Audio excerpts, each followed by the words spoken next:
Magandang araw po sa inyong lahat. Narito na naman po tayo sa paglalahad ng isang natatanging kwento ng may 10 taong gulang na batang si Dante. Ang batang nangarap na magkaroon ng masaya at buong pamilya. Ngunit isang araw ay bigla na lang nagdala ng babae ang kanyang ama. Lahat ng mga pangarap niya ay biglang gumuho at sa isang iglap ay nagbago ang takbo ng kanyang buhay. Paano niyang matatanggap ang natuklasang lihim sa pagkatao ng kinakasama ng kanyang ama?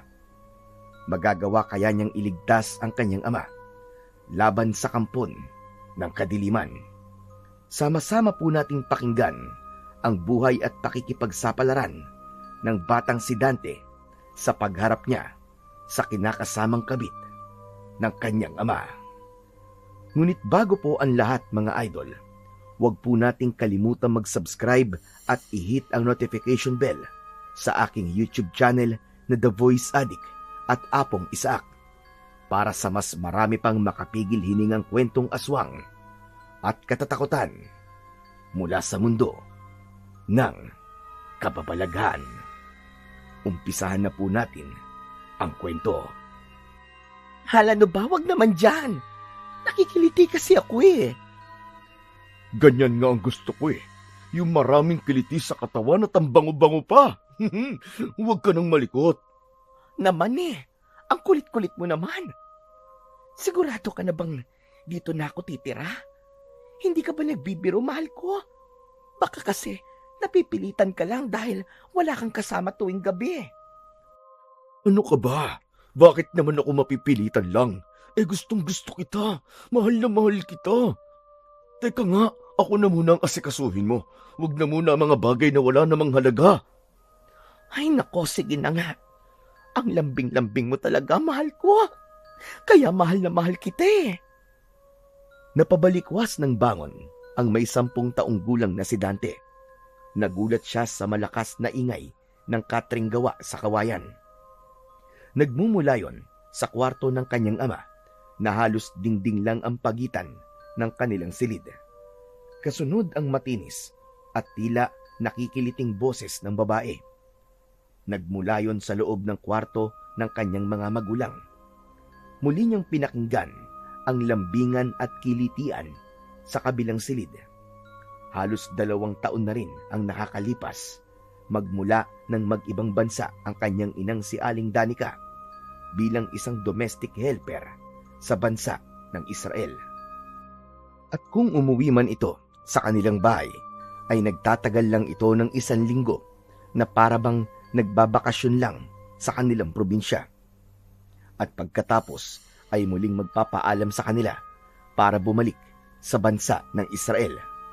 Kaya naman, naipagawa na ni Aling Danica ang kanilang bahay na mayroong katamtamang sukat para sa kanilang pamilya.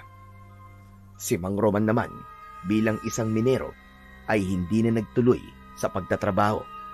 Katwiran nito ay malaki naman daw ang kinikita sa ibang bansa ng kanyang ina. Kaya wala na raw dahilan para magtrabaho pa ito.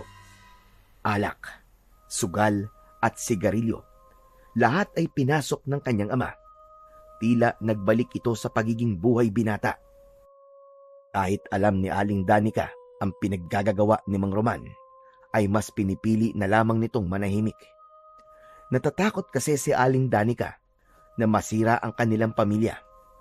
Wala na raw magbabantay sa kanya kapag naghiwalay ang mga ito.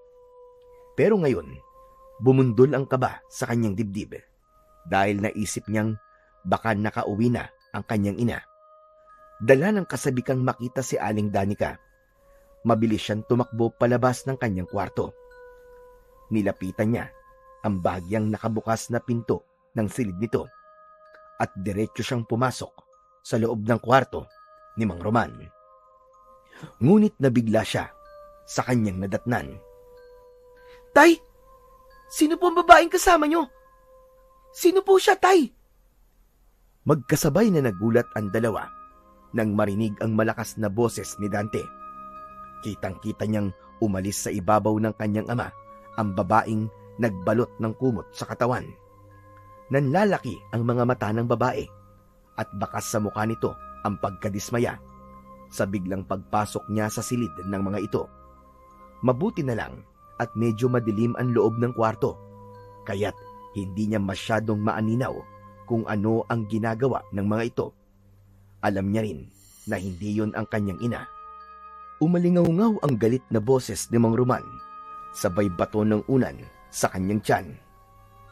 Abat lintik na bata to! Anong itinatayo-tayo mo pa dyan, ha, Dante? Pambira ka! Lumabas ka na ng kwarto namin at nakakahiya sa bisita ko! Bisita? May bisita po bang nasa loob ng kwarto niyo ni nanay? Ano ba yan? Ano ba yung anak mo, Roman? Parang hindi naman nag-aral. Basta na lang pumapasok ng kwarto mo, hindi man lang marunong kumatok. Oo nga naman, Dante. Hindi ba't nakasara ang pinto? Bakit basta ka na lamang pumapasok sa kwarto ko na walang paalam? Pasensya na po, tay. Nakaawang po kasi ang pinto.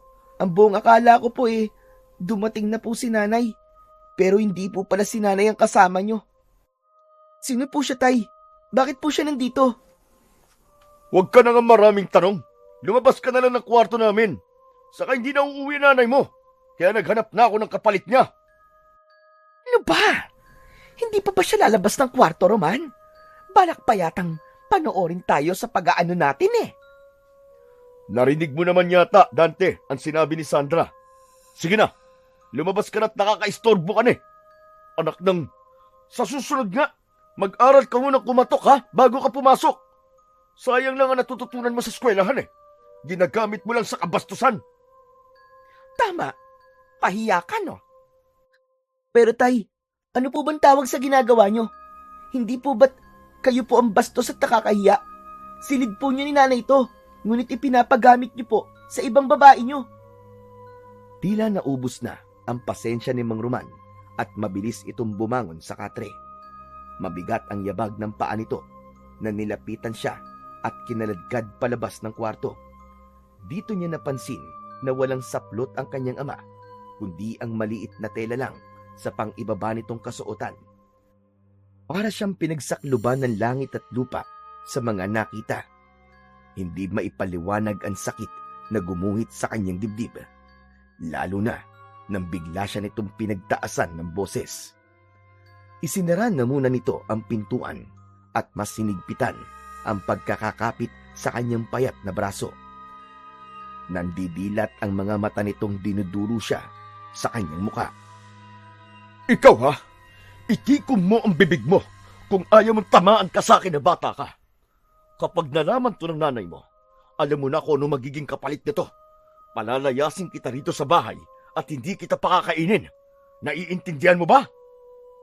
Tay, kahit naman po hindi ko sabihin kay nanay, malalaman din po niya ang pagtataksil niyo sa kanya. Anak ng... Ligtik ka talaga. Hinaan mo lang ang boses mo. Hindi alam ni Sandra na hindi pa kami hiwalay ng nanay mo. Kaya umayos ka. Kaya kong mamili sa inyong dalawa ni Sandra at siyang pipiliin ko. Kaya huwag kang magkakamaling magsumbong sa nanay mo.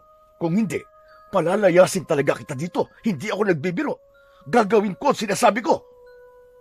Mahala na ba? Matagal pa ba yan? Halika na rito.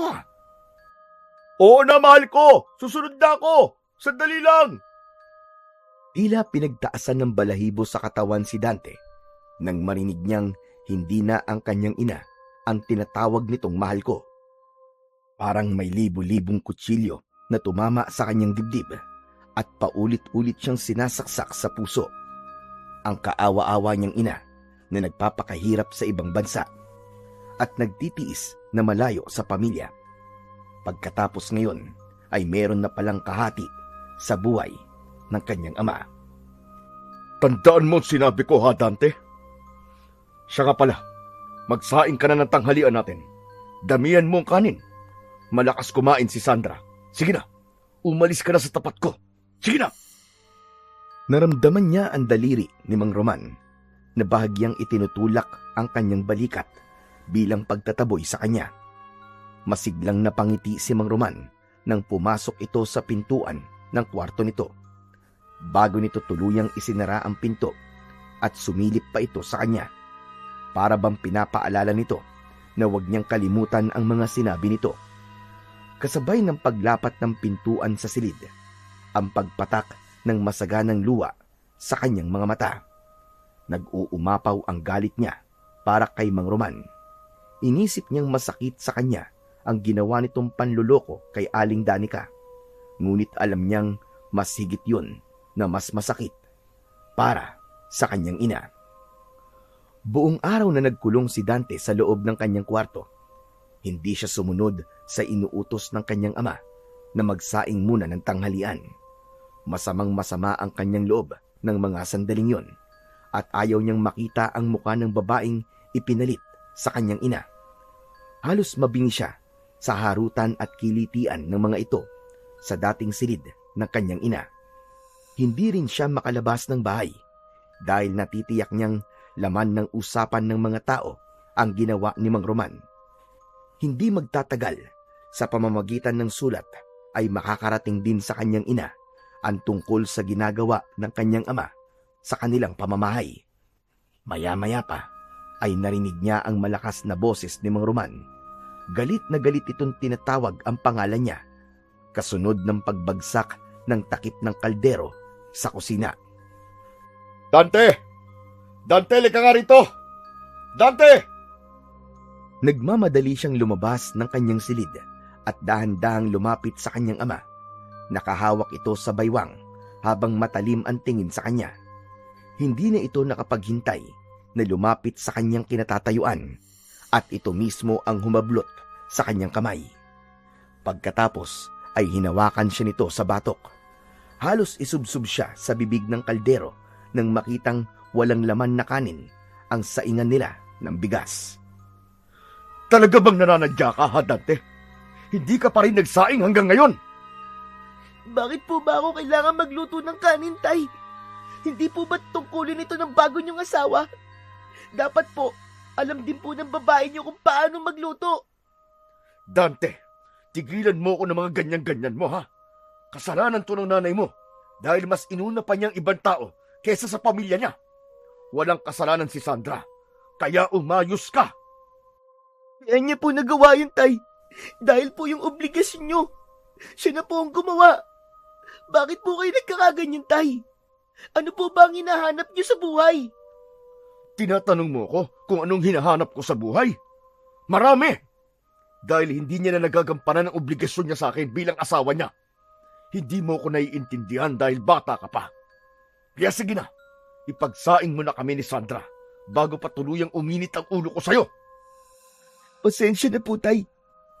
Pero hindi ko po kayo kailangan pagsilbihan.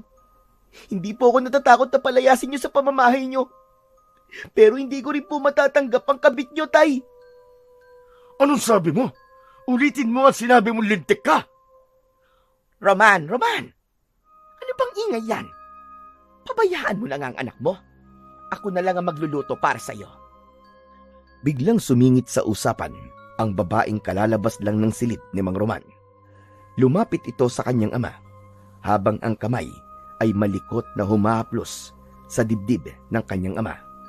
Tila pinapakalma nito ang init ng ulo ni Mang Roman. Pagkatapos ay lumilingkis ito na yumayakap sa kanyang ama na parabang sadyang ipinapakita sa kanya. Pabayaan mo na lang siya, mahal ko. Ako na lang ang asikasuhin mo. Ako na lang din ang magsasaing para sa iyo. Hindi, Sandra. Bisita kita rito. Kaya natural lang na pagsilbihan ka namin.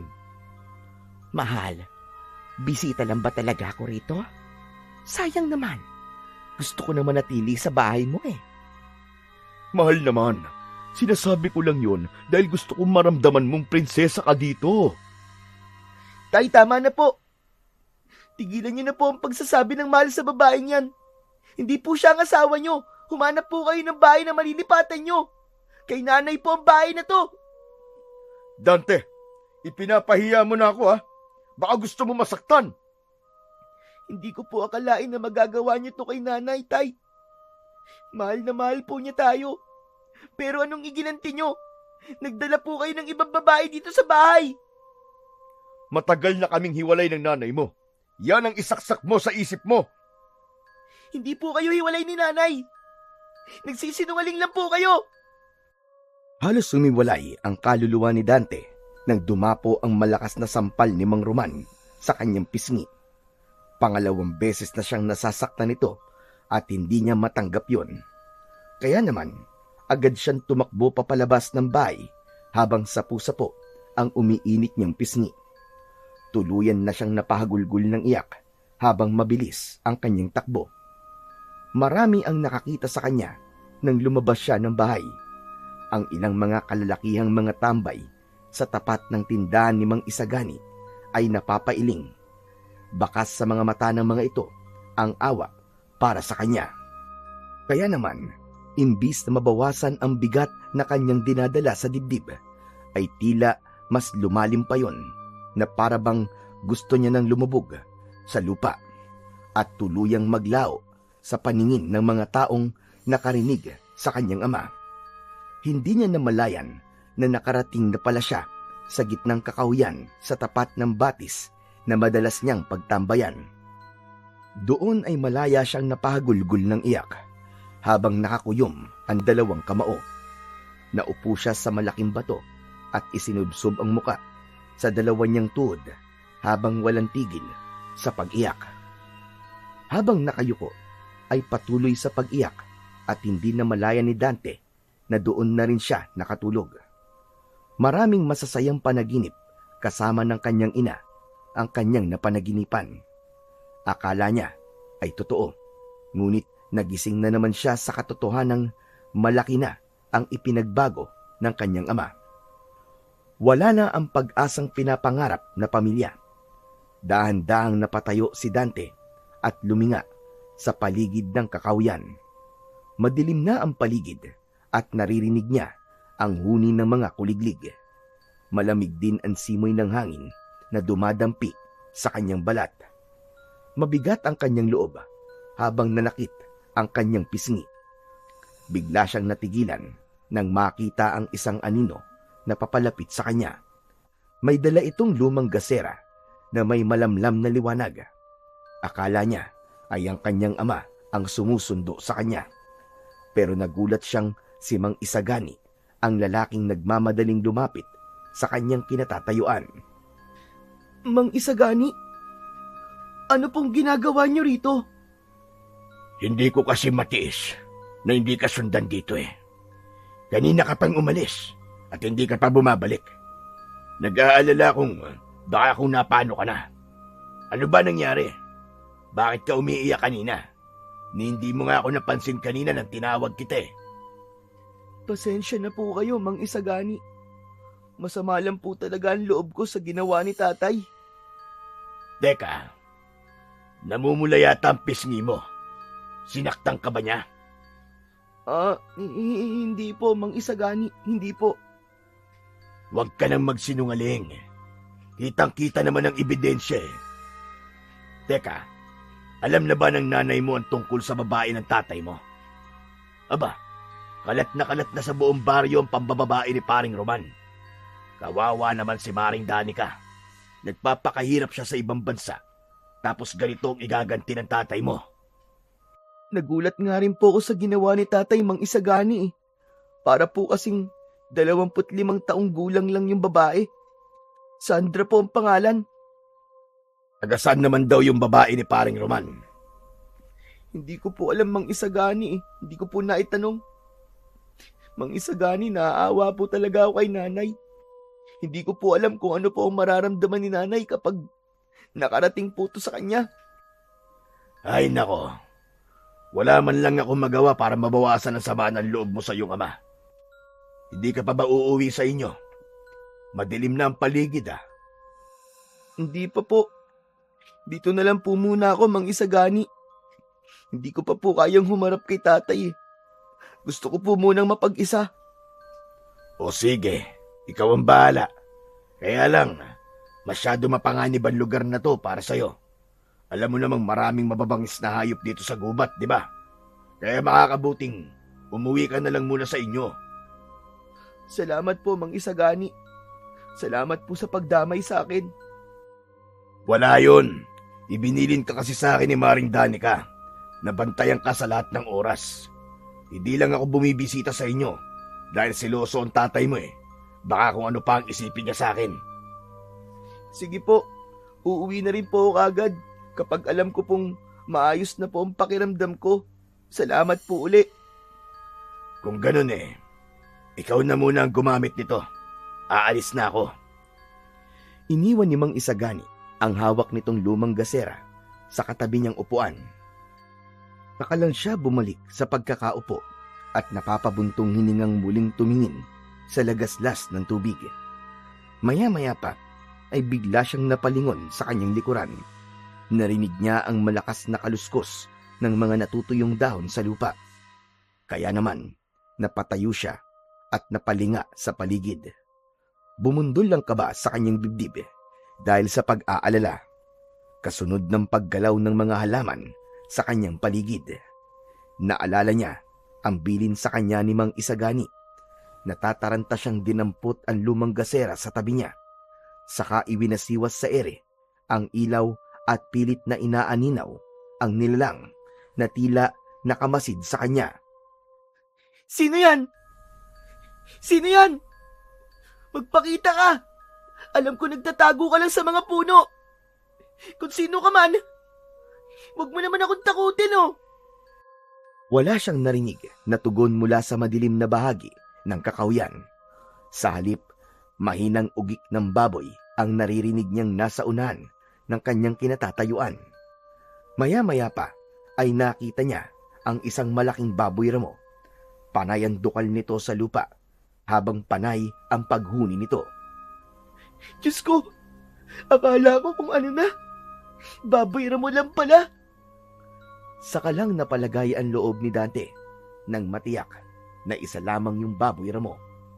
Sanay na siya sa presensya ng mga baboy ramo dahil malaya ang mga ito na nabubuhay sa kagubatang yon. Madalas ay hinuhuli ito ng mga tao para lamang pakainin. Sadya nilang inaalagaan ang mga ito. Lalo pa at hindi naman ito mababangis na katulad ng ibang hayop sa kagubatan. Akma sanang uupo si Dante sa bato nang bigla siyang natigilan.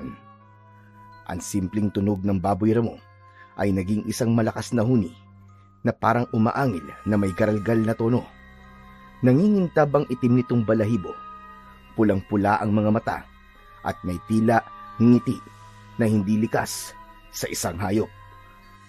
Kumakabog ang dibdib ni Dante. Hindi siya makagalaw habang pinagmamasdan ang nilalang na yon na tila ba nagbabanta ng lumapit. Mabigat ang hakbang ng baboy ramo, parang may dalang panganib. Ramdam ni Dante ang lamig na tila sumasakal sa kanyang dibdib. Nang makalapit na ang nilalang, napansin niyang ang baboy ramo ay may aninong hindi naaayon sa hugis ng katawan nito. Para bang taong nakayuko, tila may isa pang pagkatao na nakakubli sa katawan ng hayop. Nanginginig ang hawak niyang ilawan habang hindi inaalis ang tingin sa nilalang na panay din ang pagsinghal. Dahil sa nararamdamang takot ni Dante, napaatras siya at napasigaw. Tulong! Tulungan niyo ako! Huwag ka lalapit sa akin! Maawa ka! Huwag ka lalapit! Ngunit patuloy sa paghakbang ang nilalang.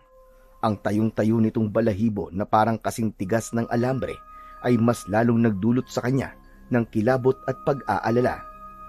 Maya-maya pa ay bigla itong lumukso sa kanyang kinatatayuan.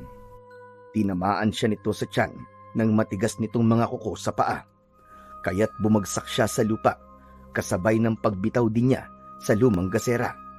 Akma na sanang aatake ito sa kanya ng kagat nang biglang lumiwanag ang paligid dahil sa natapon na gas sa lupa. Kumalat ang apoy sa paligid niya, kaya't natakot ang baboy ramo. Malakas itong napaungol na tila ba napaso ito sa init ng apoy. Mabilis itong kumaripas ng takbo papalayo sa kanya, habang ang maliit na sugat sa kanyang tiyan ay umagos ang dugo. Mahapdi yun na halos mapangiwi siya sa sobrang sakit. Iniangat niya ang kanyang damit at naluluwang hinabol ng tingin ang daan na tinahak ng baboy ramo. Dahan-dahan siyang tumayo at iika-ikang naglakad papunta sa bahay nila. Saktong nakasalubong niya si Mang Isagani na humahangos sa pagtakbo at bakas ang pag-aalala. Kasunod nito si Mang Roman na hindi maitago ang galit sa muka nang makita siyang naglalakad. Ni hindi nito sinulyapan ang dugong umaagos sa kanyang tiyan. Ano nangyari, Dante? Bakit ka sumisigaw? Bigla po akong inatake ng aswang na baboy Ramo, Mang Isagani. Eto nga po, nasugatan po ako sa tiyan. Diyos ko po. Paring Roman, may sugat nga si Dante sa tiyan, oh. Sus! Nagdadahilan lang ang batang yan, paring Isagani. Umisip lang yan ng paraan para hindi ko siya mapagalitan. Hindi totoo ang aswang, kaya naniniwala akong may ginawa ang batang yan, kaya siya nasugatan sa tiyan. Tay, totoo po may aswang na baboy Ramo kanina doon sa gubat. Iba po ang kanyang itsura, Tay. Mapupula po ang kanyang mga mata. Mapupula ang mga mata. Kalokohan mo! Sadyang nagbabago ang kulay ng mga mata ng mga hayop, lalo na sa gabi. Tara na nga! Umuwi na nga tayo! Puro ka kalokohan! Teka, sandali lang, paring Roman. Huwag mo naman kaladkarin ng bata, pambihira ka. May sugat na nga sa tiyan eh. Hindi ka ba naaawa sa anak mo? Pare, hindi ko pinakikialaman ang pagpapalaki mo sa mga anak mo, ha? Kaya huwag mo kaming pakialaman. Problema namin to. Ang sinasabi ko lang naman, pare, nasasaktan ng bata sa pagkakahawak mo sa braso niya. Teka, sandali lang. May problema ba tayo, pare? Ha? Iuuwi ko na ang batang to. Narinig mo naman, di ba? Kung ano-ano ang pinagsasasabi niya. Ang hirap sa'yo. May malasakit ka naman pala sa anak ko. Sana kanina pa pinauwi mo na siya. Aba, teka lang, pare. Para yatang kasalanan ko pa kung bakit siya narito. Baka nakakalimutan mong ikaw ang dahilan kung bakit siya napunta rito. Tay, Mang Isagani, tama na po. Huwag na po kayo magtalo. Mang Isagani, uuwi na po ako. Maraming salamat po sa pagpapairam po sa akin ng gasera. Kung hindi po kasi dahil sa ilawan nyo, baka napahamak na po ako. Tama na nga yan. Puro ka drama. Kasalanan mo kung bakit ka napapahamak. Gabing-gabi na kung saan ka pa nagpupunta. Naiwan nilang nakatayo si Mang Isagani sa gitna ng gubat. Nahabol na lamang siya nito ng tingin habang bakas ang awa sa mga mata nito. Halos hindi niya maihakbang ang kanyang mga paa dahil sa tumitinding sakit ng kanyang tiyan. Nararamdaman din niya ang masakit na pagbaon ng kuko ng kanyang ama sa kanyang braso. Sa susunod, hindi ka na makakalaya sa bahay natin. Pambihira na to. Masyado ka namang apektado sa pagdadala ko ng babae sa bahay. Hindi naman kita asawa. Anak lang naman kita. Gumawa ka pa ng kwento para lang magpaawa sa lalaking yon. Tay, totoo po talaga ang sinabi ko sa inyo. Aswang po talaga ang baboy Ramon na yun, Tay. Iba po kasi ang kanyang mga mata. Bakit po ba ayaw niyong maniwala sa akin, Tay? Hindi pa ba sapat ang sugat ko sa tiyan? Siya po may gawa nito, Tay. Yung aswang po may gawa nito. Tama na! Tumigil ka na! Nandito na tayo sa bahay, ha? At ayoko marinig ni Sandra ang mga pinagsasasabi mo sa akin. Naiintindihan mo? Wala akong panahon para pakinggan ang aswang-aswang mong yan. Hindi ako naniniwala sa mga aswang. Saka lang binitiwan ni Mang Roman ang braso ni Dante habang nandidilat ang mga mata nito na nakatingin sa kanya. Naunang pumasok ang kanyang ama sa loob ng kanilang bahay. Hindi nito pinansin ang dugong umaagos sa kanyang tiyan habang naiwan siyang naiiyak sa sitwasyong nararanasan niya sa kanyang ama. Malaki na ang ipinagbago ng ugali nito magmula nang maging kabit si Sandra. Malungkot na naglakad papasok ng bahay si Dante at nakita niya si Sandra. Nakaupo ito paharap sa lamesa habang kumakain. Nakataas ang kaliwa nitong paa sa bangko habang sumusubo ng kanin. Ni hindi siya nito sinulyapan at abala sa paglantak ng adobong baboy na maputla pa sa labi nito. Nanginginig ang kanyang katawan dahil sa galit. Tangka na sanang papasok siya sa loob ng kanyang silid nang may iabot sa kanya si Mang Roman. Oh, tanggapin mo regalo ko sa'yo. Muntik ko na makalimutan. Birthday mo pala ngayon. O ano? Hindi mo ba ito kukunin? Titignan mo na lang ba to? Hindi ko rin po alam. Nakaarawan ko pala ngayon, Tay. Ilagay niyo na lang po sa altar ang regalo niyong yan. Sapat na po ang mga nangyari ngayon. Sabay sulyap niya sa babaeng abala pa rin sa pagkain. Tila naiintindihan ni Mang Roman kung ano ang ibig niyang sabihin. Kaya naman, malungkot nitong ibinaba ang kamay at nahihiyang napasulyap din sa babae. Tinalikuran niya na ito at diretso siyang pumasok sa kanyang kwarto. Pero kahit nasa loob na siya ng kanyang silid, naririnig naman niya ang pag-uusap ng dalawa na para bang sadyang ipinaririnig pa sa kanya. Roman, hindi ko nagugustuhan ang ugali ng anak mo, ha? Kung ayaw niyang tumira ko rito, mabuti pang mamili ka na sa amin kung sino ang matitira sa bahay na to. Hayaan mo na, mahal ko. Bata pa si Dante at wala pang kakayang tumayo sa sarili niyang paa. Huwag kang mag-alala. Hindi na mauulit to, ha? Abay, dapat lang. Maikli lang ang pasensya ko. Baka pati ikaw hiwalayan ko. Aba, wag naman, mahal ko. Hayaan mo at pagsasabihan ko. Pasensya ka na talaga, ha? Mas lalong nangibabaw ang galit ni Dante nang marinig niya ang usapan ng dalawa sa labas ng kanyang silid. Kaya naman, kinuha niya ang kanyang dalawang unan at itinaklob niya yon sa kanyang tenga. Hindi niya namalayan na nakatulugan na niya ang pananakit ng sugat niya sa tiyan. Kinabukasan ay naramdaman ni Dante na may gumagamot sa kanyang sugat. Kaya't dahan-dahan siyang nagmulat ng mga mata at nakita niya ang kanyang ama na may hawak na bote ng langis at nilalagyan ang sugat niya. Hindi siya makagalaw dahil abala si Mang Roman sa panggagamot sa kanya. Bigla itong nagsalita nang maramdamang gising na siya. Anak, wag mo nang uulitin yun, ha? Nag-aalala rin naman ako sa'yo, Kaya lang, intindihin mo na lang ako, anak. Wala ang iyong ina. Lalaki ako, anak. May mga pangangailangan din ako na hindi na ibibigay ng iyong ina. Dahil palagi siyang wala rito, Nasa abroad siya. Pero Tay, mahal na mahal po kayo ni Nanay. Paano niyo po itong nagawa sa kanya? Mahal ko rin naman ang nanay mo, anak. Kaya lang mahal ko rin si Sandra. Hindi ko kayang mawala siya. Tay, ano pa po ba ang kailangan kong intindihin sa inyo? Masakit po ito para kay Nanay. At parang baliwala lamang po sa inyo kung ano mararamdaman niya. Huwag mo na akong pigilan, anak. Nakapagpasya na ako. Pakikisamahan ko na si Sandra. Kaya dito na siya titira. Hindi po. Ayoko. Hindi ko po matatanggap, Tay, na dito po siya titira sa atin. Malapit na po dumating si Nanay at malaking gulo po yun. Lalo na kasal po kayo. Makukulong po kayo, Tay. Hindi yun magagawa ng nanay mo. Mahal niya ako At sana, mapatawad niyo ako sa nagawa kong pagkakamali sa inyo, anak. Nagmahal lang ako. Kahit papiliin ako sa inyo ni Sandra, si Sandra pa rin ang pipiliin ko. Tila apoy na sumunog sa puso ni Dante ang narinig na yon mula sa kanyang ama. Hindi siya masyadong nasasaktan sa ginawa ni Mang Roman sa kanya. Pero ang isipin niya, ang sakit na mararamdaman ni Aling Danica ay sapat na para gumuho ang pinapangarap niyang masaya at buong pamilya. Umagos ang masaganang luha sa kanyang mga mata. Maya-maya pa ay tumayo na to. Saka muling tumingin sa kanya.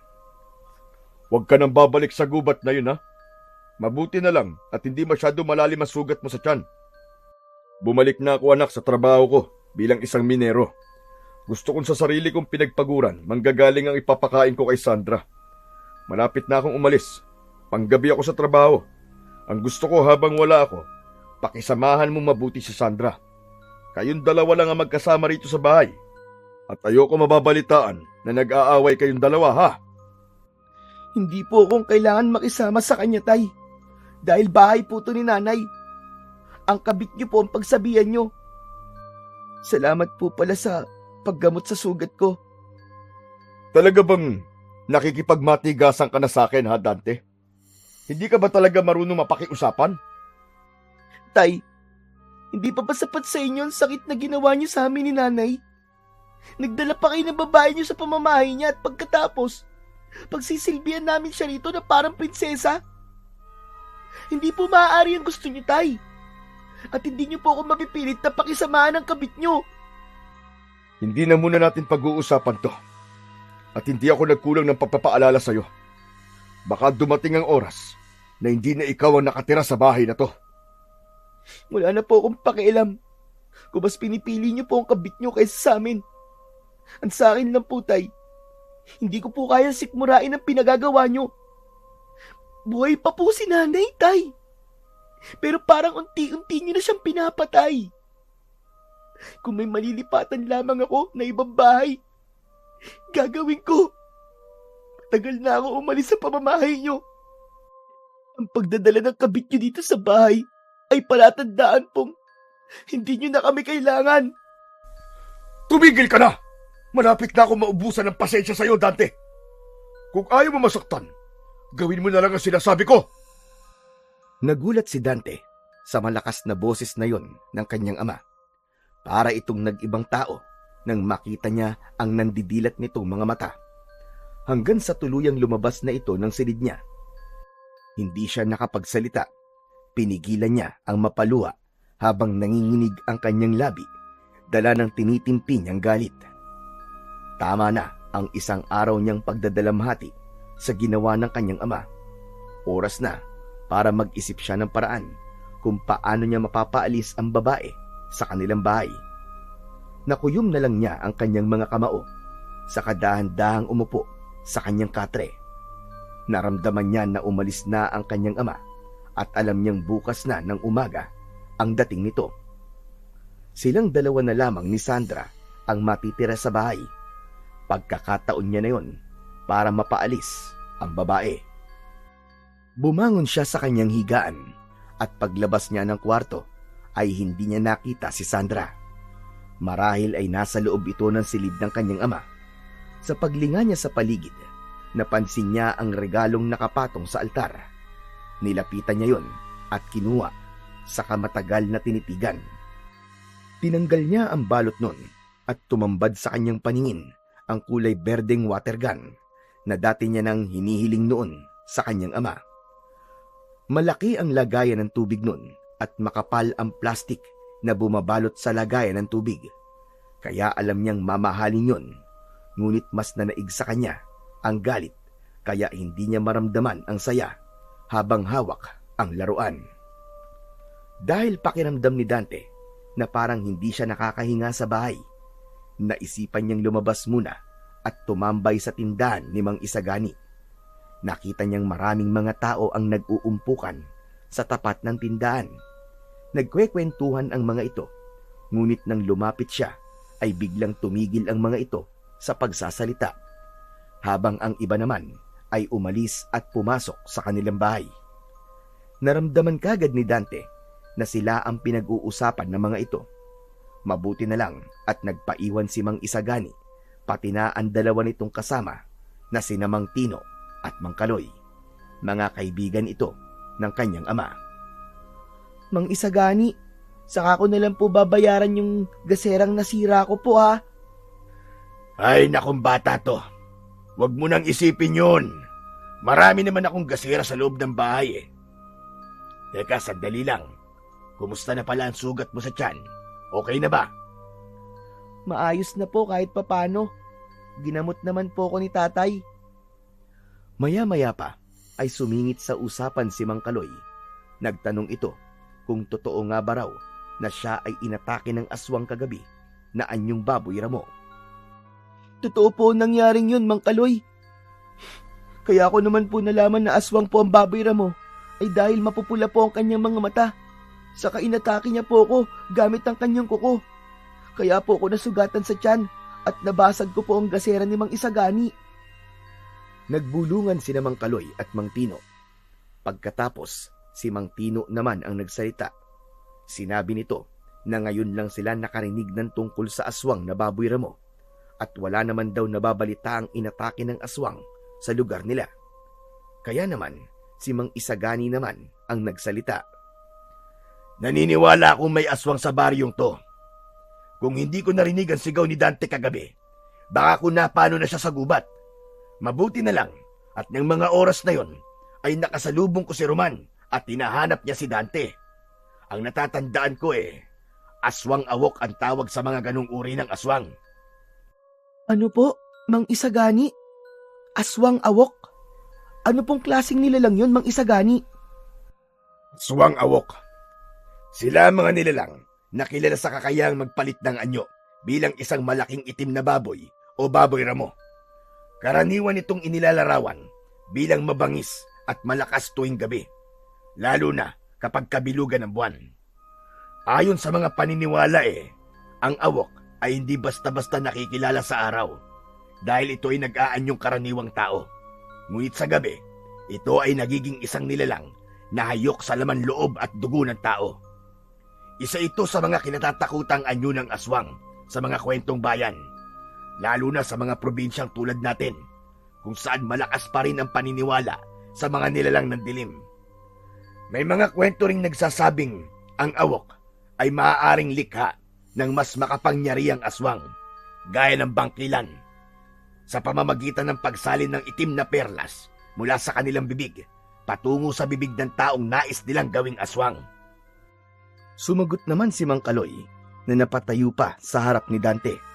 Sabi nito, dapat daw na magkaroon ng pagroronda ang mga tanod ni Kapitan. Mahirap na raw, baka ang mga anak nila ang sunod na aatakihin ng aswang na awok. Pero paring Kaloy, mahirap paniwalaan kapag si Dante lang ang magsasabi.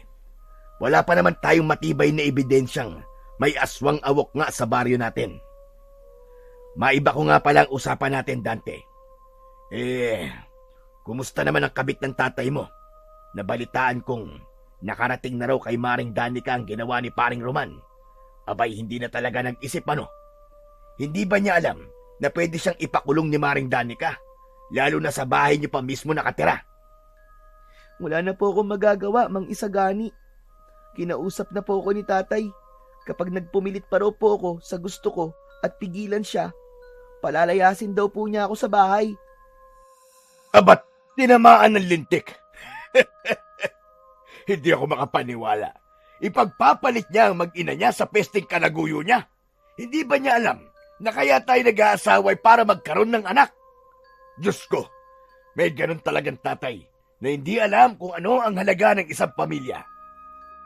Hindi nagawang magsalita ni Dante dahil sakto yon sa pagsilip ni Sandra sa bintanang katapat ng tindahan ni Mang Isagani. Lahat ay napatingala sa babaeng nakasilip sa bintana. Nagulat ang lahat sa ganda ni Sandra. Kaya naman, hindi napigilan ni Mang Tino na magsalita habang nakatingala sa babae. Sabi nitong kaya naman daw pala nagloko si Mang Roman ay dahil maganda at bata pa ang kabit nito. Sinasayang daw ng babae ang buhay nito at pumatol sa lalaking may asawa. Si Mang Kaloy naman, na bigla na lang natulala sa babae, ay nakapagsalita. Wala raw pinipili ang pag-ibig kung saan daw yun titibok. Si Mang Isagani ang umawat sa dalawa na tila humahanga sa kagandahang taglay ni Sandra. Tama ba yan? Mahirap umibig sa masyado maganda. Baka dyan na masiraan ng ulo si paring Roman. Kawawa naman ang nanay mo, Dante. Pero wala naman kaming karapatang makialam sa inyo. Buhay nyo yan Hindi alam ni Dante kung bakit siya nakaramdam ng takot at pag-aalala sa uri ng tingin ni Sandra sa kanila. Maging si Mang Isagani ay napahawak sa kanyang balikat. Ramdam na ramdam niya ang pag-aalala nito sa kanya. Pati na ang malalim na buntong hiningang ginawa nito bago ito tuluyang pumasok sa tindahan. Si Sandra naman, pagkatapos siyang makita sa labas, ay pumasok na rin ito sa loob ng bahay at nawala ito sa bintana. Dismayado namang muling bumalik sa upuan ang dalawang kaibigan ng kanyang ama at hindi na nagsalita pa. Malalim ang mga iniisip nitong napatingin kay Dante. Mabuti na lang at sa bahay na ni Mang Isagani kumain ng tanghalian si Dante. Iniiwasan niya talagang makausap o makaharap si Sandra. Pagkalipas ng ilang oras, ay nagpasya na siyang pumasok sa kanilang bahay. Napapailing na lang na pumasok ng silid si Dante para matulog ng tanghali. Pero napansin niya ang babae na hawak ang kanyang water gun na ipinatong sa altar. Malalaki ang hakbang ng kanyang paa na hinablot niya ang laruan sa mga kamay nito. Huwag mong hawakan yan! Bigay sa akin yan ng tatay ko! Bakit ba? Ako naman ang pumili ng laruang yan ha. Isa pa, pera ko din ang ginastos dyan. Bakit? May pera po ba kayong pambili sa laruang to? Baka nga, pera pa ni nanay ang pinambili nyo rito eh. Ba? Masyado naman yatang mataas ang tingin mo sa sarili mo. Pero alam mo, kaya siguro pinalitan ng nanay mo dahil mahina siya pagdating sa kama. Tumigil ka! Huwag na huwag niyong pagsasalita na masama ang nanay ko. At kahit kailan, hindi niyo ako masusuhulan ni tatay sa laruan na to. Sa ina ang water gun na to, isaksak niyo sa baga niyo. Sinadya ni Dante na bigyang diin ang huling salita para mas lalong inisin si Sandra. Kaya lang, lumipad ang malakas nitong sampal sa kanyang muka. Sapu-sapu niya ang pisngi at muling napatingin kay Sandra. Tila nagbago ang ugali nito ngayong silang dalawa na lamang ang natitira sa bahay ng kanyang ina. Akala mo ba ay hahayaan ko na lang na bastusin mo ko sa loob ng pamamahay ni Roman? Kanina pa kitang naririnig na pinag-uusapan niyo ako sa harap ng tindahan ni Isagani. Pumapatol ako sa bata, baka akala mo. At hindi kita mapapalampas sa pagsagot-sagot mo sa akin. Bakit niyo po ako sinampal? Saka ano po ba sinasabi niyong pamamahay ito ni tatay? Bahay po ito ng nanay ko. Dugo at pawis niya ang ipinuhunan dito para lang maipatayo ito. Pagkatapos dumating kayo para babuin ang bahay niya. Talaga po palang ang kapal ng mukha niyo. Ano? Anong sinabi mo? Wala kayong karapatan na saktan ako sa bahay namin ng nanay ko. Kayo ang dapat mahiya. Wala kayong puwang sa pamamahay na ito. Tuluyan na ngang naubos ang pasensya ni Sandra kay Dante. Itinulak siya, kaya bumagsak siya sa sahig. Nabitiwan niya ang hawak na water gun at kasabay ng pagbagsak niya ay niluhuran naman siya ni Sandra sa kanyang tiyan. Magkakasunod na pagsampal sa kanyang muka ang ginawa nito dahil naiipit nito ang sugat niya sa tiyan. Kaya naman napasigaw siya ng malakas dahil sa labis na sakit. Aray! Ang sakit ng sugat ko! Tulong! Tulungan niyo ako! Ba? Hihingi ka pa ng tulong na lintik ka? Hindi pwede sa akin ang ugali mong walang hiya ka! Aray, tama na po! Tama na po, nasasaktan na po ako! Talagang masasaktan ka sa akin? Ano? Matapang ka, di ba? Hindi talaga kita titigilan hanggat hindi ka nagtatanda. Lintik ka! Magpasalamat ka na lang at pinatulan ko pa ang tatay mong amoy lupa! Patuloy ito sa paghampas sa kanyang muka. Saktong narinig niya ang pagdating ni Mang Isagani, Mang Kaloy at Mang Tino para awatin si Sandra sa pananakit nito sa kanya. Hinawakan ni Mang Isagani ang tigkabila ang braso ng babae at inilayo ito sa nakahigang si Dante. Umiiyak na inalalayan siya ng dalawang kasama ni Mang Isagani para makatayo siya. Habang nagpupumiglas sa galit si Sandra at tangkana naman sanang susugod sa kanya. Bitiwan mo mga braso kong hayop ka! Papatayin ko ang batang yan! Ano ba? Tama na! Bakit pati bata ay pinapatulan mo? Hindi ka na nahiya? Anak yan na may-ari ng bahay ng babaeng inagawan mo ng asawa. Bitiwan mo akong hayop ka! Sino ka ba, ha? Umalis kayo sa pamamahay ni Roman. Kalalaki niyong tao mga pakialamero kayo. Hindi kita bibitiwan dahil sinasaktan mo si Dante. Manhid na po ang babae niyan, Mang Isagani. Ang sabi po niya kanina, amoy lupa raw po si tatay. Hanep din bakit ka nandito kung amoy lupa na pala si paring Roman?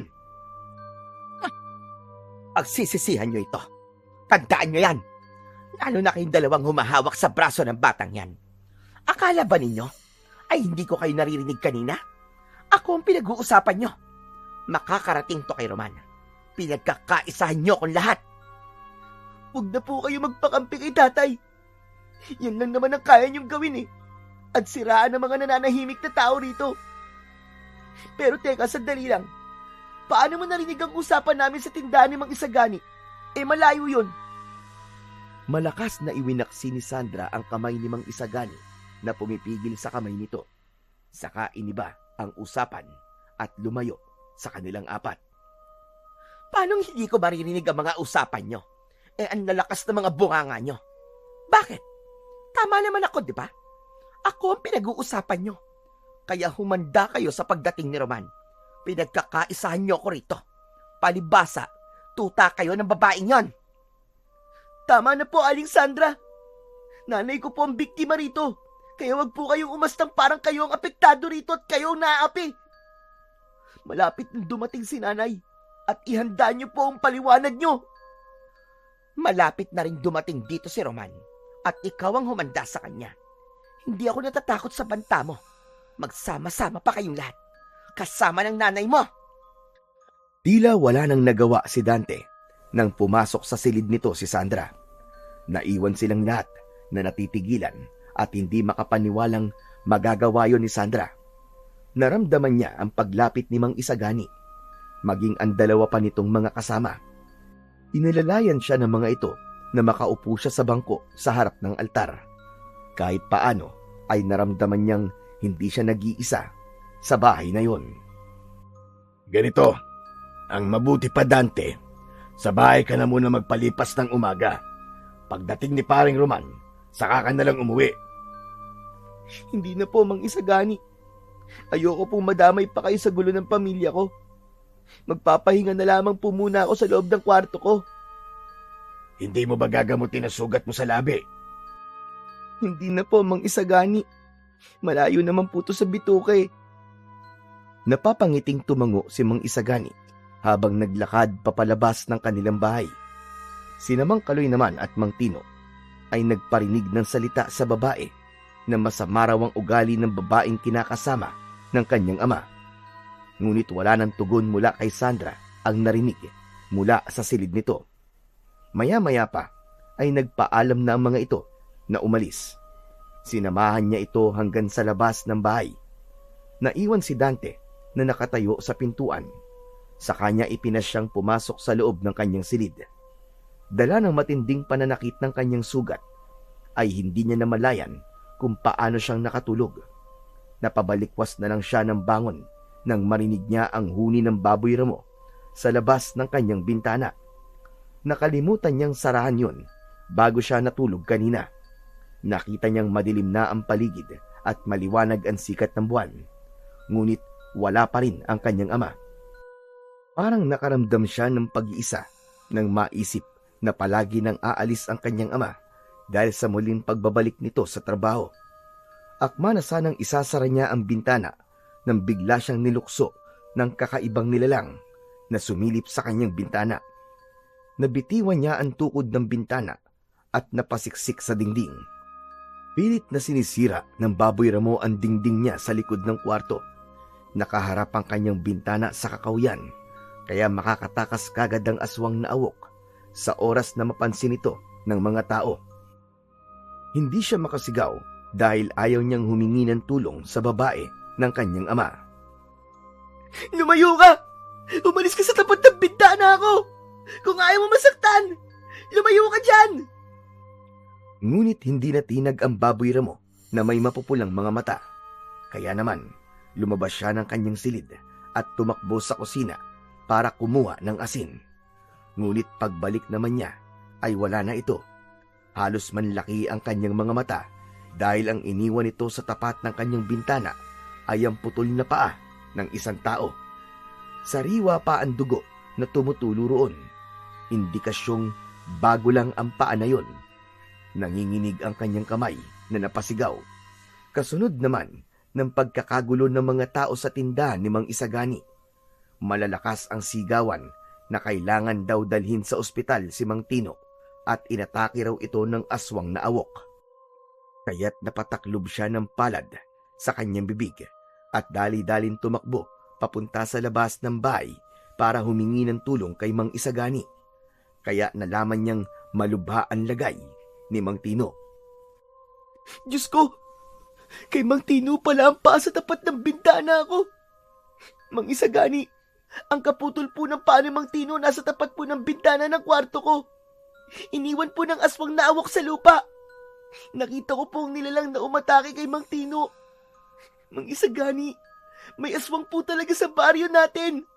Meron po talaga. Oo, Dante. May nakakita rin kay Paring Tino kung paano siya inatake ng baboy ramo. Kasama niya si Paring Kaloy nang bigla silang sinugod ng galit na aswang na awok. Kumusta po si Mang Tino? Ayos lang po ba siya, Mang Isagani? Oo, ayos na siya, Dante. Nadala na kagad siya sa ospital kasama ni Paring Kaloy. Tara, punta na natin sa tapat ng bintana mo yung kaputol ng paa niya. Binalikan nila ang putol na paa ni Mang Tino, ngunit wala na roon ang paa. Bakas na lamang ng dugo ang naiwan sa lupa. Kaya naman, napamura sa hangin si Mang Isagani at galit na galit sa malupit na sinapit ng kaibigan. Si Dante naman ay ginapangan na ng takot sa katawan. Nagsimula na magparamdam sa mga tao ang aswang na awok. At ngayon ay patuloy pa rin itong gumagala sa baryo para makapambiktima. Hindi maganda to. Maaaring hindi niya tuluyang napatay si Paring Tino, pero simula na ito ng pag-aasik ng lagim ng aswang na yon. Saan kaya siya nagtatago? Anong nangyayari dyan, Dante? Natutulog ako Ang ingay-ingay nyo. Sige, matulog ka lang. Nagkakagulo na mga tao rito sa labas. Wala ka pa rin pakialam. Hindi ko na ba kayo makakausap ng maayos? May tulog bang alam ang nangyayari sa paligid niya? Ay nako, mahirap talaga makipag-usap sa mga taong nakatira sa lugar na to. Hindi nila pinansin ang sinabi ni Sandra. Sa halip, muli nilang pinagmasdan ang lupa na may bakas ng dugo ni Mang Tino. Bumundol ang kaba sa kanyang dibdib. Pangalawang beses na siyang inatake ng aswang. Baka sa pangatlong pagkakataon ay hindi na siya makaligtas. Kailangan malaman ni tatay to, Mang Isagani. Natatakot po ako mag-isa sa bahay, baka umatake po ulit ang aswang nawok. At hindi na po ako makaligtas sa halimaw na yon. Palagi ka nalang magdadasal sa Panginoon at huwag lumabas ng bahay kapag gabi na. Kaya simula sa oras na to, palagi na kami magbabantay sa paligid. Kaya huwag ka na mag-alala, Dante. Narinig na lamang ni Dante ang yabag ng paa ni Sandra na pumasok sa loob ng silid nito habang walang tigil sa pagbulong. Saka siya muling napasulyap sa kinatatayuan ni Mang Isagani. Maya-maya pa ay nagpaalam na rin itong umalis. Hinintay siya nitong pumasok sa kanilang bahay. Kaya lang ay nakita niyang nakaabang si Sandra sa kanya na tila ba naghahanda ito ng pagkain sa lamesa. Ang alam niya ay bukas pa ang uwi ng kanyang ama, kaya walang dahilan para maghanda ng pagkain ang babae. Nakita niya ang water gun sa ibabaw ng lamesa na katabi nito. Hindi niya naalala na ito pala ang pumulot ng laruan na nabitiwan niya nang magkagulo sila sa loob ng bahay. Kumain ka na. Baka naman malipasan ka na ng gutom. Isipin pa ni Roman na ginugutom kita at hindi pinapakain. Sige na, maupo ka na. Sabayan mo na akong kumain. Busog pa po ako, Aling Sandra. Salamat na lang po sa pag-alok. Ba't? Ako na nga ito nagpapakumbaba sa'yo Tatanggihan mo pa ang inaalok kong pagkain? Kumain ka na. At hindi ko ito mauubos na mag-isa. Sino po ba nagsabi sa inyong ipaghanda niyo po ako ng pagkain? Sa kaadobong karne po ng baboy ang niluto niyo. Pagkatapos ko makita ang paa ni Mang Tino, wala na po akong ganang kumain. Pambihira naman itong batang ito. Hindi ka na nakakain Mandadamay ka pa. Nawalan na rin ako ng ganang kumain. Kung kailan nasa harap tayo ng pagkain, saka naman nakakadiri ang sinasabi mo. Akma na sanang papasok siya sa loob ng kanyang kwarto nang bigla niyang naramdaman ang paghawak sa kamay niya ni Sandra at ibinigay nito sa kanya ang water gun. Dante, dalhin mo na to sa silid mo. Hindi naman ako naglalaro ng laruan na yan Pasensya ka na ha. Pero totoong nagmamalasakit ako sa'yo. Kapag nagutom ka, kumain ka na. Pero imbis na tanggapin ang ibinibigay nitong water gun, ay tinabig niya ang kamay nito. Kaya naman, nabitiwan nito ang laruan at galit siyang hinawakan sa kanyang tigkabila ang braso. Naramdaman niya ang pagbaon ng kuko nito sa kanyang balat at nanlaki ang kanyang mga mata nang makita niya ang nandidilat na mga mata ni Aling Sandra. Parang biglang nagbago ang kulay ng mga mata nito, pero agad ding naglaho. Napaatras siya ng ilang hakbang, kaya nakawala siya sa pagkakakapit nito sa kanyang braso. Umiwas ito ng tingin at tumalikod sa kanya. Hindi niya alam kung ano ang gagawin at sasabihin sa babae, pero kakaiba ang napansin niya rito. Hindi siya mapalagay pagkatapos niyang makita ang biglang pagbabago sa ugali nito. Sinisikap ko maging mabuti sa'yo. Hindi habang buhay, pagtitiisan ko ang ugali mo, Dante. Mahal ko si Roman at walang makakapigil sa akin na mahalin siya. Siya lang ang minahal ko ng ganito. Kaya isa lang ang pakiusap ko. Huwag mo na lang sabihin sa iyong ama ang nangyari sa atin kanina. Nakikiusap ako sa'yo. Bakit? Natatakot ka na mawala ang pagmamahal ni tatay sa'yo? Kung totoong nagmamalasakit ka sa akin, layuan mo ang tatay ko. Malalaman ni tatay ang ginawa mo sa akin. Kaya huwag kang umasa na susundin ko ang mga sinabi mo. Hindi kita kadugo at pamilya ko ang sinira mo. Ikaw ang mag-iingat dahil sa oras na malaman kung may tinatago ka sa amin, magbabayad ka. Mawawala ang lahat-lahat sa'yo. Hindi na niya hinintay na magsalita si Sandra at mabilis siyang pumasok sa loob ng kanyang kwarto habang ang water gun ay naiwan na naman sa sahig. Nagtataka man siya sa kanyang napansin kanina ay naisip niyang baka nagkakamali lang siya sa kanyang mga nakita o namamalik mata. Baka dala lang yon ng takot niya sa mga aswang na awok. Kaya naman, muli siyang bumalik sa kanyang higaan at ipinagpatuloy ang pagtulog. Hindi na niya namalayan kung ano ang nangyari sa kanyang paligid. Basta't nagising siya sa boses ni Mang Roman, kausap si Sandra. Ganon din ang mga tao sa labas ng kanilang balkonahe. Narinig niyang ibinalita ng mga ito ang nangyari kagabi kay Mang Tino. Baliwala sa kanyang ama ang nangyari sa dati nitong kaibigan. Sa halip ay nagalit pa ito dahil nakapagsumbong na pala si Sandra kay Mang Roman ng tungkol naman sa kanilang pag-aaway ni Sandra na nauwi sa pisikalan. Hindi nakatiis si Mang Isagani at ipinagtanggol naman siya nito. Wala na. Talagang nabulag ka na ng pagmamahal mo sa kabit mo, paring Roman. Kahit ng kaligtasan na ng anak mo ang isinasakripisyo mo, alang-alang sa babaeng yan. Hindi ka naman dating ganyan, ha? Talagang nagbabago ang tao, paring Isagani. Kaya imbis na pinakikialaman mo ang buhay ko, asikasuhin mo na lang ang nalulugi mong tindahan. Nang marinig ni Dante ang sinabi ng kanyang ama kay Mang Isagani, ay parang siya ang nasaktan. Lalo na at ito ang parang tumatayong ama niya habang abala si Mang Roman sa babae nito. Nagmamalasakit lang ito sa kanya. Kaya naman, hindi na napigilan pa ni Dante ang kanyang sarili at lumabas siya ng kanyang kwarto. Nakita niyang nasa tabi ni Mang Roman si Sandra habang nakakapit ito sa braso ng kanyang ama. Tay, huwag niyo pong pagsasalitaan na masama si Mang Isagani. Siya na nga lang po natitirang nagmamalasakit sa akin eh. Tapos, pagsasalitaan niyo pa po ng masama. Hindi ka kasali sa usapan to, Dante, ha? Mamaya tayo mag-uusap. Hindi ko na nagugustuhan ang ugali mong bata ka, ha? Hanep ka talaga.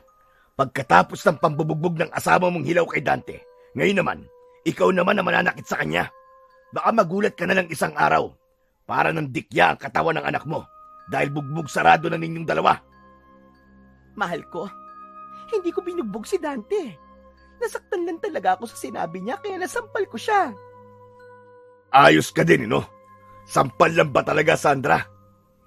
Kulang na nga lang patayin mo si Dante at 3 kami magpapatunay na binugbog mo kahapon ng bata. Tama na yan. Alam ko naman na gumagawa lang kayo ng kwento para maghiwalay kami ni Sandra. Pwes, hindi ko hahayaang magtagumpay kayo. Lalong-lalo ka na, Dante. Nakakadismaya na ang ugaling ipinapakita mo sa akin at kay Sandra. Parang hindi ka namin pinalaki ng maayos. Mang Isagani na ang hindi nakatiis at ito na mismo ang sumagot sa sinabing yun ni Mang Roman. Bakas sa mukha ni Mang Isagani ang labis na galit. Ikaw ang hindi pinalaki ng maayos sa mga magulang mo, paring Roman. Ang malas ni Dante at Danica sa pagkakaroon nila ng irresponsabling tatay sa kanilang pamilya. Ano bang ikinagagalit mo ha, Isagani?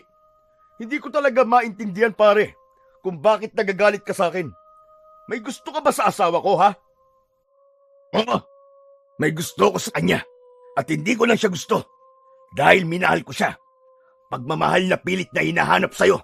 Samantalang nandito naman ako para sa kanya. Ako lang naman ang tangang kasintahan niya noon na nagparaya dahil mahal ka ni Danica. Pagkatapos, ganitong klase lang palang lalaking pipiliin niya. Nakakainsulto na ang lalaki palang pinahahalagahan niya at pinili niya ay napakawala palang kwentang tao. Inutil! Tuluyan na ngang nagkagulo sa loob ng bahay sina Mang Roman at Isagani, habang si Sandra ay hindi malaman kung paano aawatin ang dalawang lalaki na nag-aaway sa kanilang harapan. Palitan ng suntok, sipa at pagmumura ang maririnig sa loob ng bahay, habang si Dante naman, dala ng kanyang galit na rin, kinuha niya ang kanyang laruan na water gun sa ibabaw ng lamesa at nilagyan niya yon ng tubig. Pagkatapos ay walang tigil niyang pinatamaan ang mga ito ng tubig sa muka. Kaya naman, naawat niya ang mga nag-aaway na sina Mang Roman at Mang Isagani. Dala ng matinding galit ng kanyang ama, nilapitan siya nito at malakas siyang sinampal. Bumalandra siya sa dingding at tuluyang bumagsak sa saig. Ngunit nahagip ng kanyang mga mata ang nakangising si Sandra. Nagbagong muli ang kulay ng mga mata nito na nakatingin sa kanyang kinatatayuan, kasabay ng pagtataasan ng mga balahibo niya sa katawan. Roman, pambira ka nung ginawa mo. Bakit mo naman sinaktan si Dante? Tama lang yan sa kanya. Walang galang. Bastos ang batang yan . Isa ka pang hayop ka. Lumayas ka sa pamamahay ko. Mga lintik kayo. Ako pa ang bastos ngayon, Tay. Talaga pong lalayas ako sa bahay na to. Aswang ang babaeng ipinalit niyo kay nanay at patutunayan kong aswang siya.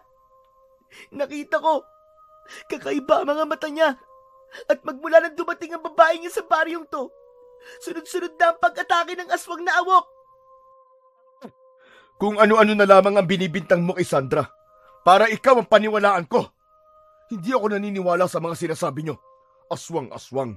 Kalokohan yan. Kung aalis ka, umalis ka na. At hindi kita kailangan dito. Magsama kayo ng magaling na lalaking yan na nagpapakabayani para mapansin ang nanay mo. Talaga? Dahil babawiin ko sa iyo si Danica. Sa oras na umuwi siya rito, gagawin ko ang lahat para hindi ka na niya balikan. Sus! Sino tinakot mo? Gawin mo!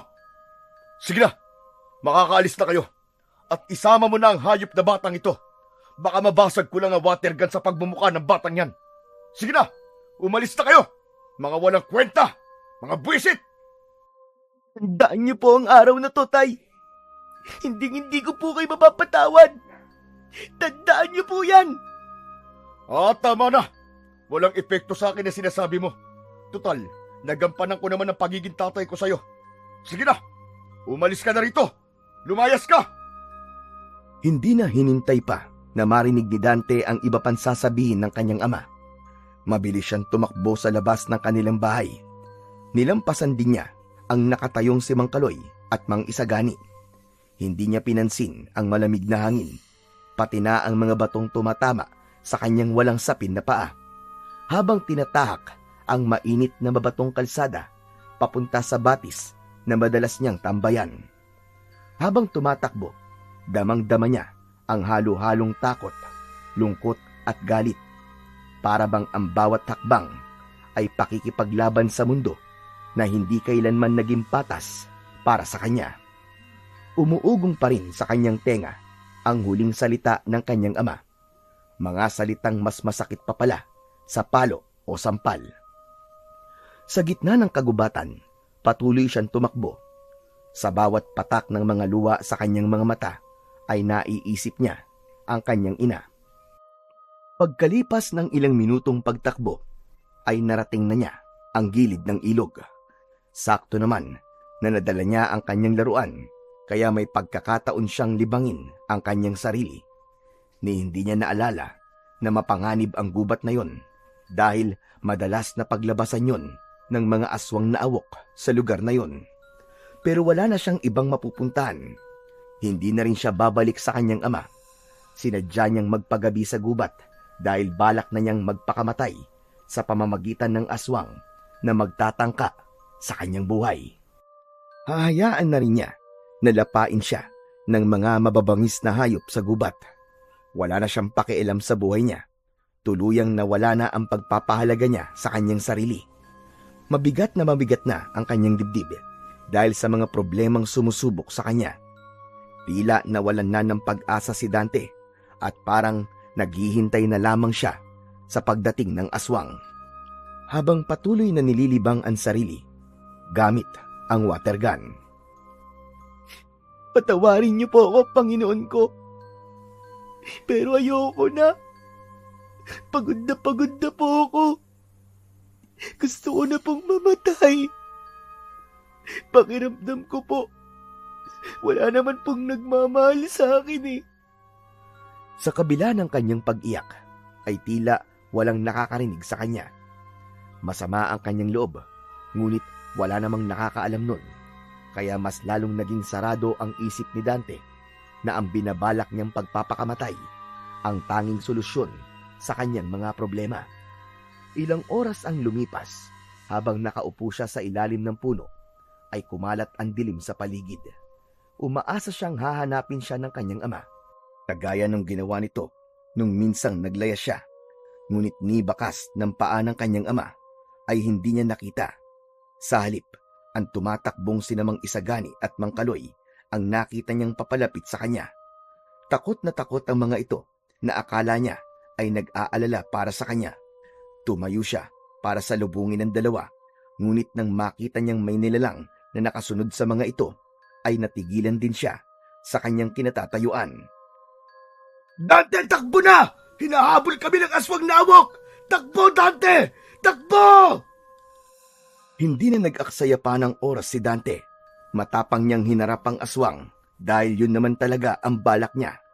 Kaya lang, galit na kinaladkad siya ni Mang Isagani papalayo sa aswang na papalapit sa kanilang kinaroroonan. Halika na!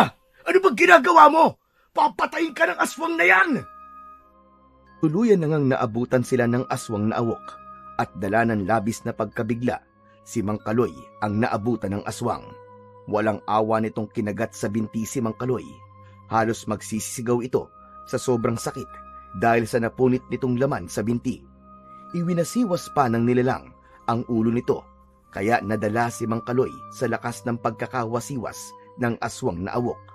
Sinubukan ni Mang Isagani na tulungan ang kaibigan, subalit hindi ito makalapit. Napaatras abante ito dahil sa labis na takot. Kaya si Dante ang nakaisip ng paraan. Naalala niyang may natitira pang tubig ang kanyang laruan at pinatamaan niya ito ng tubig sa muka para kahit paano ay masira ang diskarte ng aswang. Nagtagumpay naman siya dahil binitiwan ito ang binti ni Mang Kaloy. Ngunit ang sunod naman na inatake ng baboy ramo ay si Mang Isagani. Tinamaan ito ng kagat at kalmot sa hita. Umalingaw-ngaw ang sigaw ni Mang Isagani, pati na ang daing ni Mang Kaloy. Kaya nilapitan niya ang aswang na hindi pa rin natatanggal ang pagkakabaon ng pangil sa hita ni Mang Isagani. Hayop ka! Hayop kang aswang ka! Pakawalan mo si Mang Isagani! Umalis ka na, Dante! Tumakas ka na! Takbo na! Hindi niya pinansin ang sinabi ni Mang Isagani. Tila natakot na rin siyang magpakamatay at bigla siyang natauhan sa mga naisip niyang gawin kanina dahil napatunayan niyang may mga tao pa palang nagmamahal sa kanya na handang magsakripisyo ng buhay para sa kaligtasan niya. Kaya't humanap siya ng kahoy sa lupa. Mabuti na lang at sa kanyang paanan ay may matigas na sanga na sapat para mapatigil ang nagwawalang aswang. Rinig na rinig niya ang paghigop nito ng dugo sa hita ni Mang Isagani. Halos maiyak ito sa sobrang sakit. Ubod lakas niyang pinalo ng kahoy ang batok ng aswang na awok, kaya't siya naman ang binalingan nito. Ngumisi ito ng nakakakilabot habang humahakbang ito pasulong. Paatras siyang naglakad habang hindi inaalis ang tingin sa mukha ng aswang na awok. Tangkang susunggaban siya nito at mabilis siyang tumakbo papalayo para mailigtas niya sina Mang Isagani at Mang Kaloy. Narinig pa niya ang pagtawag ng mga ito sa kanya bago siya tuluyang nakalayo sa lugar na yon. Diyos ko, patawarin niyo po ako. Hindi ko po alam ang mga sinasabi ko kanina. Muntik na ako makagawa ng kasalanan. Iligtas niyo po ako sa panganib, Panginoon. Mas binilisan ni Dante ang kanyang pagtakbo. Habol pa rin siya ng aswang na awok. Saktong pagtalo niya sa nakalitaw na ugat ay sumabit naman ang kanyang paa sa ugat ng puno. Bumagsak siya sa lupa, kaya naman naabutan siya ng aswang na awok. Pakiramdam niya, biglang namanhid ang kanyang mga paa habang pilit na lumalayo sa aswang. Sa harap niya mismo ay marahang gumapang ang nilalang. Ang mga kuko nito ay humuhukay sa lupa. Sa bawat pagakbang, parang pinipigilan ang sarili nitong lumikha ng ingay. Ang aninong gumagalaw ang katawan, parang dumudulas lang sa lupa. Panay din ng pagsinghot nito na parang nasasarapan sa putahe na nasa harapan. Ang mga mata nito ay mapupula at kumikislap sa dilim, na waring nagbabagang apoy. Dahan-dahan itong lumapit hanggang isang dipa na lamang ang layo nito sa kanya. Wag! Wag ka lalapit! Wag ka lalapit sa akin! Tulong! Huwag ka nang sumigaw. Walang makakarinig sa'yo rito. Masyado na tong malayo sa bahay nyo. Kay tagal kong hinintay ang pagkakataong ito. Ang matikman ng dugo at lamang loob mo, bata. Hindi! Umalis ka sa harapan ko! Halimaw ka! Demonyo ka! Wala ka nang magagawa. Sa akin ang dugo at lamang loob mo. Kaya wag mo na akong pahirapan. Tulong! Tulungan niyo ako! Tay! Tulong! Sa kabila ng patuloy na pagsigaw ni Dante, ay tila walang pakialam ang aswang kung may dumating man na ibang tao para tulungan siya. Hindi nito inaalis ang tingin sa kanya, habang patuloy na inaangat ang paa nito sa paglapit sa kanya. Mabilis siyang tumayo at tangka na sanang tatakbo nang bigla siyang dinambahan nito sa likod. Bumagsak siya sa lupa habang nakadapa, kaya ang tanging nagawa na lamang niya ay tumihaya ng higa at pinatamaan ng tubig ang mismong mata nito. Umangil ito sa sobrang sakit. Saka lang siya nagkaroon ng pagkakataon para makalayo sa aswang. Saktong pagtayo niya para tumakbo, ay bumangga naman siya sa dibdib ng matandang nakatayo sa kanyang harapan. Tumabi ka! Ako lalaban sa kanya! Saka lang napansin ni Dante na may hawak na asin at dinikdik na bawang ang matanda dahil naamoy niya yon sa singaw ng katawan nito. Napaatras ang aswang, ngunit tinamaan na ito ng asin sa katawan.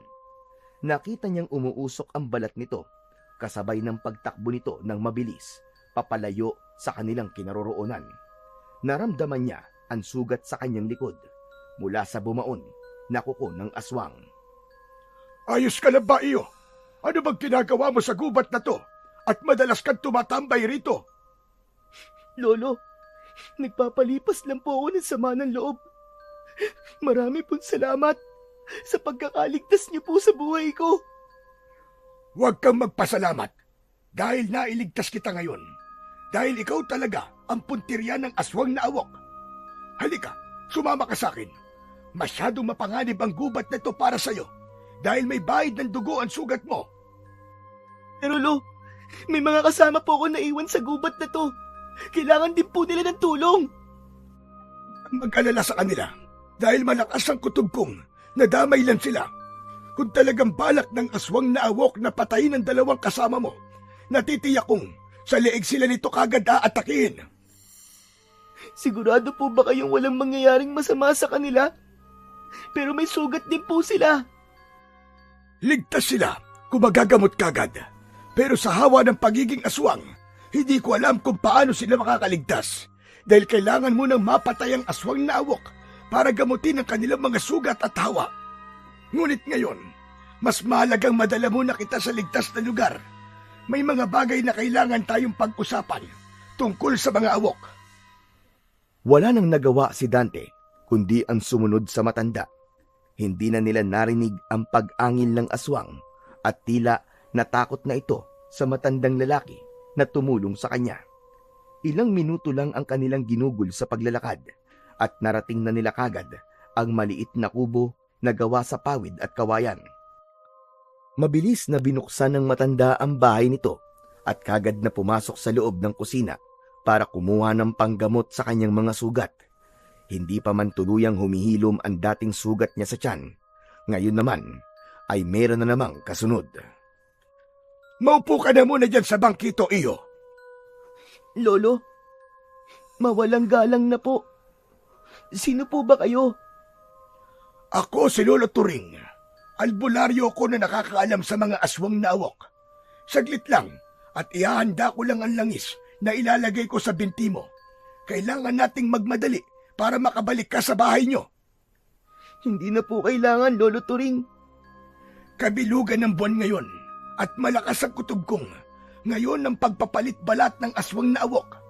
Makikilala natin ang aswang kahit siya ay nasa anyong tao dahil kakaiba ang tutubong balat sa kanya. Kaya sige na, iyo.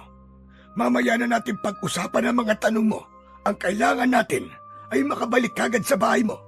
Malakas ang kutob kong, kaya ikaw ang pinupuntiryan ng aswang dahil ikaw ang sagabal sa kanyang mga plano. Ano po, Lolo Turing? Paano naman po ako naging sagabal sa plano ng aswang na yon? Planong magparami ng lahi. Mahirap ipaliwanag sa iyo. Ngunit bihira akong magkamali sa aking mga kutob. Sinasabi po ba niyong kilala ko ang aswang na awok? Tumango si Lolo Turing bilang pagsang-ayon sa sinabi niya.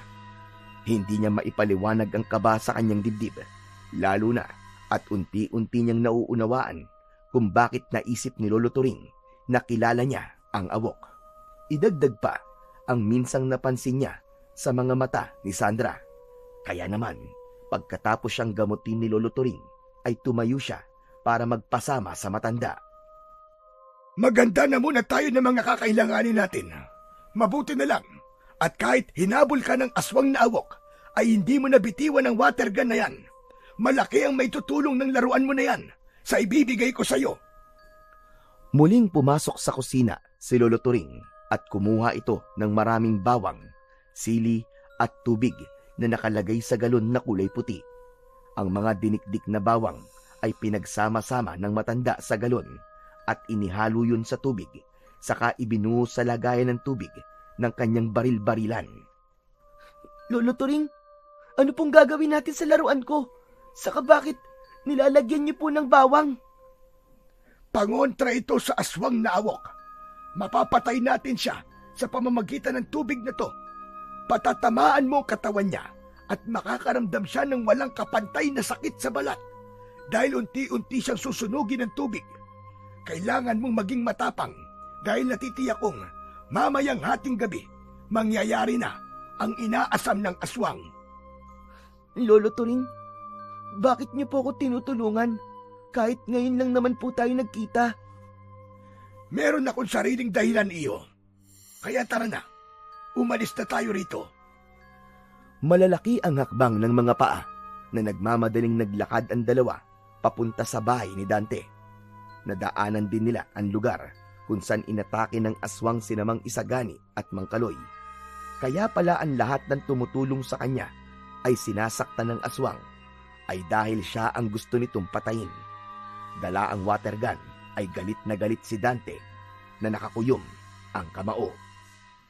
Pagkaraan ng ilang minuto ay narating nila ang bahay ni Dante. Bagamat bukas ang ilaw ng gasera, tahimik naman ang loob ng kanilang tahanan. Si Lolo Turing na pansamantalang nagtatago sa tindahan ni Mang Isagani ay nakahanda rin sa pag-atake. Nakaabang ito sa paglabas ng aswang sa oras na sumugod si Dante. Sakalang niya napansin si Mang Isagani at Mang Kaloy. Mapupula ang mga mata nito, indikasyong may hawa na ito ng pagiging aswang. May benda ang mga sugat nito habang kausap si Lolo Turing. Ipinagtapat ng matanda ang alam nito sa dalawang lalaki.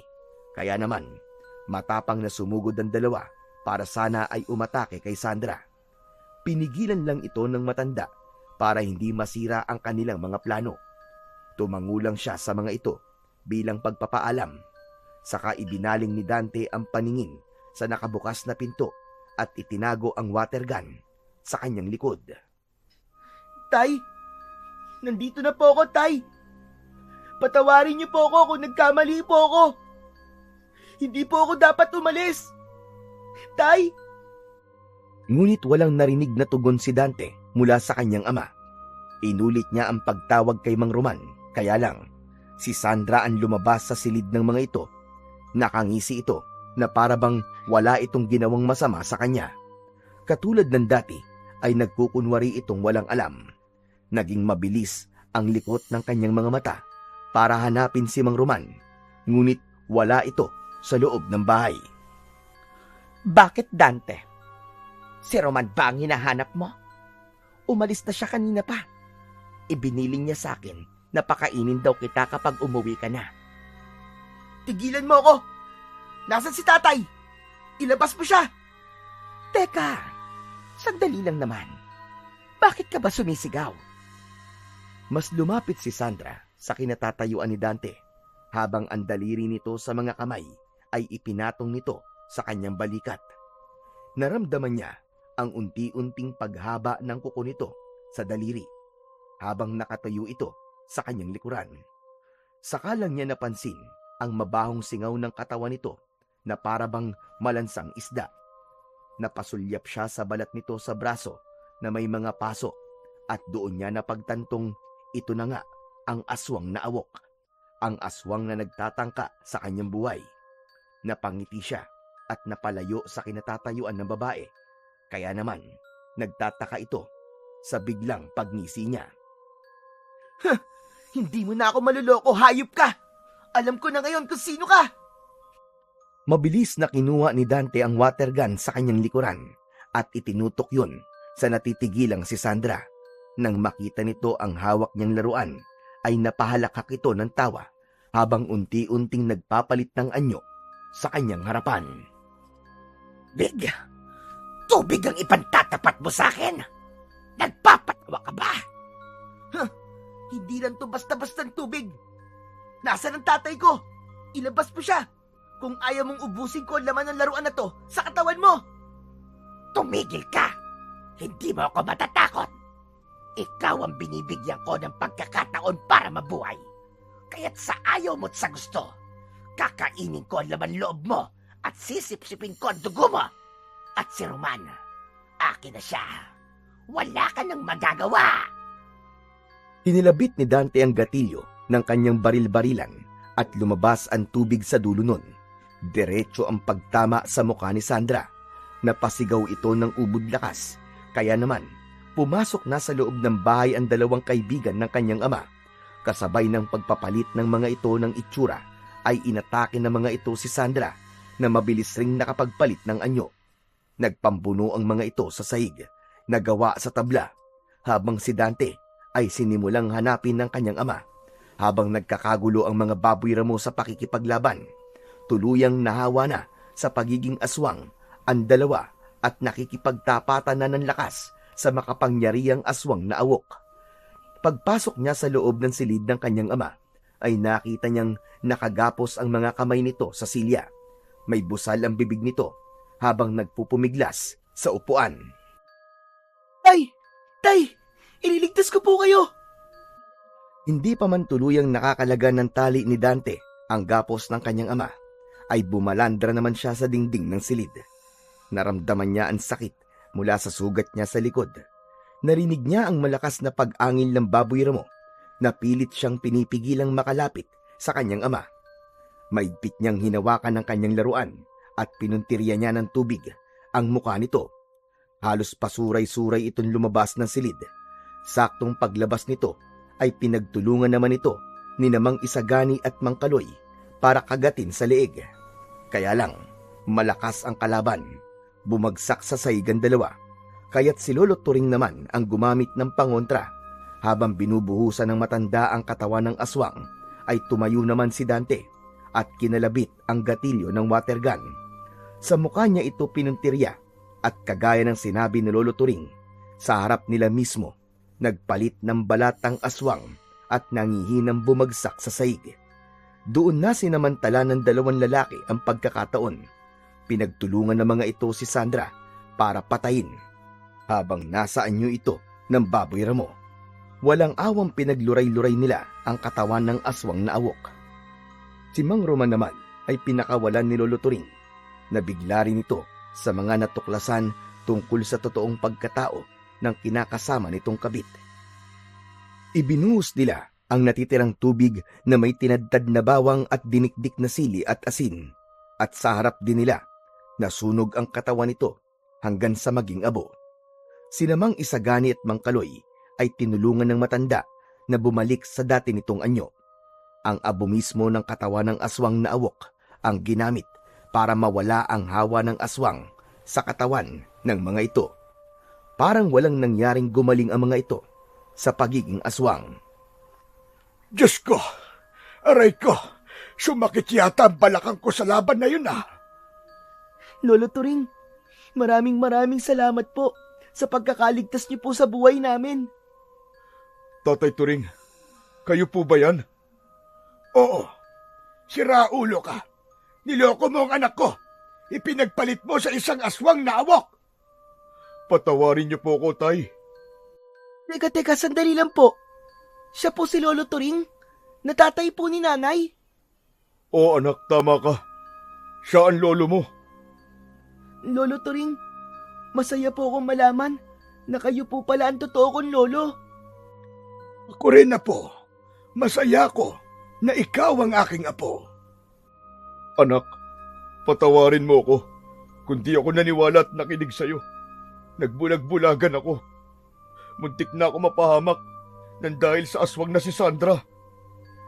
Dapat na matuto ka na sa mga nangyari sa'yo, Roman. Magpasalamat ka na lang sa mga kaibigan mo at kahit naging masama ang ugali mo, ay hindi ka nila iniwan. Matagal na ako nagmamatsyag sa lahat ng kalokohang ginagawa mo sa anak ko. Mabuti na lang pala at sinabihan ako ni Danica na bantayan kayo. Ay nako talaga naman, Roman. Kailan ka ba titinong tao ka? Nagulat din si Mang Isagani at Mang Kaloy sa natuklasang katotohanang si Lolo Turing ay ama ni Aling Danica. Saktong narinig nila ang paglagabog ng dalawang maleta sa saig. Nakaawang ang bibig ni Aling Danica at naiiyak sa nadatnang itsura ni Mang Roman at Dante. Pero kahit alam na nitong nagloko ang kanyang ama, ay tumakbo pa rin si Aling Danica at umiiyak na yumakap sa kanila. Ganon din ang pagyakap nito kay Mang Isagani bilang pasasalamat. Kaya lang ay biglang hinila to ni Mang Roman at nagkatawanan pa sa bahagyang pagsiselos ni Mang Roman kay Mang Isagani. Naluluwa sa labis na kaligayahan si Dante. Mabuti na lang at hindi na tuloy ang tangkanyang pagpapakamatay. Hindi sana niya nakita ang ganong eksena. Pagkatapos humingi ng tawad ni Mang Roman kay Aling Danica, ay muling nag-alok ng kasal ang kanyang ama. Sobra nitong pinagsisihan ang nangyari sa pamilya at nangako naman si Aling Danica na hindi na ito aalis sa kanilang tabi at mananatili na itong kasakasama nila sa araw-araw, kasama ang kanyang Lolo Turing. Tunay na ang pagpapatalo sa tukso ay makakasira ng matatag na pamilya. Bawat pagkakamali ay may kaakibat na kaparusahan, lalo na kung ang pagmamahal ay nakikita sa panlabas na anyo lamang. Mag-ingat sa mga taong pinipili nating malin dahil baka ang daladala lang nito ay kapahamakan. Ang pagpapakamatay ay hindi sagot para matakasan ng mga problema. Ito ay seryosong usapin na nangangailangan ng habag at pangunawa at hindi paghatol. Kung ikaw ay may pinagdaraanan o may kakilala kang nahihirapan, mahalagang malaman na may mga taong handang makinig at tumulong.